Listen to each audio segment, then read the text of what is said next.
গীতা গীতা আমার গায়ে থাকবে, কোরআন আমার সামনে গায়ে থাকবে। আমন্ত্রণ জানালে যাবেন ঈদের?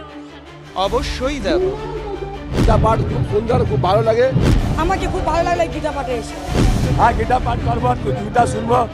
যখন কোরআন খালি হয় তখন আমি যাই, তাহলে গীতা পাঠে কি অবস্থা? প্রার্থনার মন্ত্র আলাদা, কিন্তু মাধ্যম একটাই, যে যেখানে ধর্ম ব্যাপারে যাবে আমাদের ডাকবে, আমরা সেখানেই যাব। সাধু সন্তরা আজকে এসেছে, রাষ্ট্রবাদী মুসলিমরাও এসছে, মাথায় ফেস টুপি, কপালে তাদের চন্দন তিলকের মহাদেবের চিহ্ন তারা এঁকেছে। ঈদের অনুষ্ঠানে যদি আপনাদেরকে আমন্ত্রণ জানানো হয়, যাবেন? এবার আমি একটা কথা বলি, আল্লাহ, গড অ্যান্ড ভগবান তিনটেই দেহ।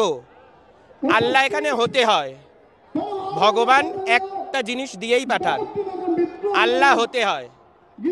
যে মানুষের মধ্যে ঈমান আছে সেই মুসলমান, ঠিক আছে? আর যে মানুষের মধ্যে মান আর হুঁশ আছে সেটাই মানুষ। আমন্ত্রণ জানালে যাবেন ঈদের অনুষ্ঠানে? অবশ্যই যাব, কেন যাব না? বিসমিল্লাহির রহমানও যদি করা যায়। সঠিক মুসলিম নেই, ভেকধারী মুসলিম আছে, সঠিক ঈমান নেই, নষ্টামি রয়েছে। গিয়ে দেখুন গোরা মসজিদে, ঠিক আছে, আমাদের হিন্দু সনাতন পাঁচালীতে বলা হচ্ছে শিরনি। শিরনিটা আরবি ভাষা, মাজারে শিরনি চড়ে, নারায়ণের প্রসাদ পঞ্চমোকামে হয়।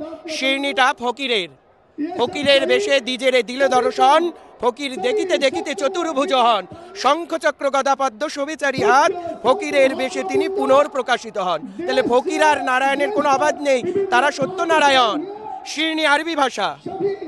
তখনই দেখিয়ে দিয়ে গেছে রাম আর রহিমে করিও না ভেদ, পুরাণ আর কোরআন জানিও অভেদ, তোমরা দুই ভাই থাকো একসাথে সার, প্রণমামি নারায়ণী সত্য পিরসার। দেখা যাচ্ছে গীতা পাঠের অনুষ্ঠানে বহু রাষ্ট্রবাদী মুসলিমরা এসেছেন, তিলক কেটেছেন, ফেজ টুপি পরেছেন মাথায়, কপালে তাদের তিলক রয়েছে। যদি ঈদের অনুষ্ঠানে সাধু সন্তদেরকে নিমন্ত্রণ করা হয়, আমন্ত্রণ করা হয়, আপনারা কি যাবেন? ধর্ম হিসাবে মানে প্রার্থনার মন্ত্র আলাদা, কিন্তু মাধ্যম একটাই, যে যেখানে ধর্ম ব্যাপারে যাবে আমাদের ডাকবে, আমরা সেখানেই যাব। কিন্তু তা বলে ওদের মতন আমরা টুপি পরে যাব না, আমরা আমাদের যেটা নিয়ম চন্দন তিলক গেরুয়া বসন পরেই যাব।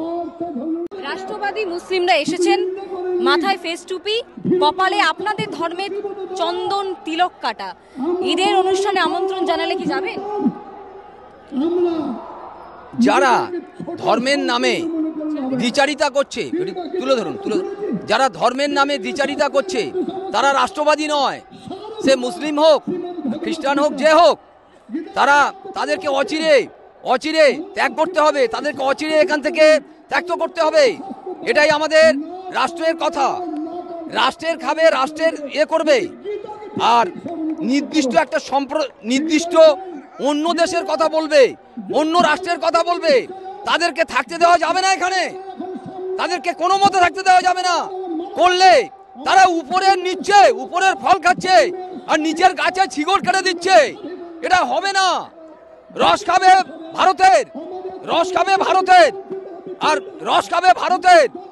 আর আমাদের টাকা নিয়ে বোম তৈরি করে আমাদের মারবে। এটা হবে না।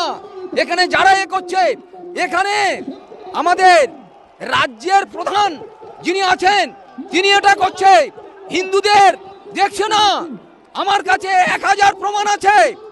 এই মমতাকে 30টি আরটিআই চিঠি দিয়েছিলাম, উত্তর দিতে পারেনি।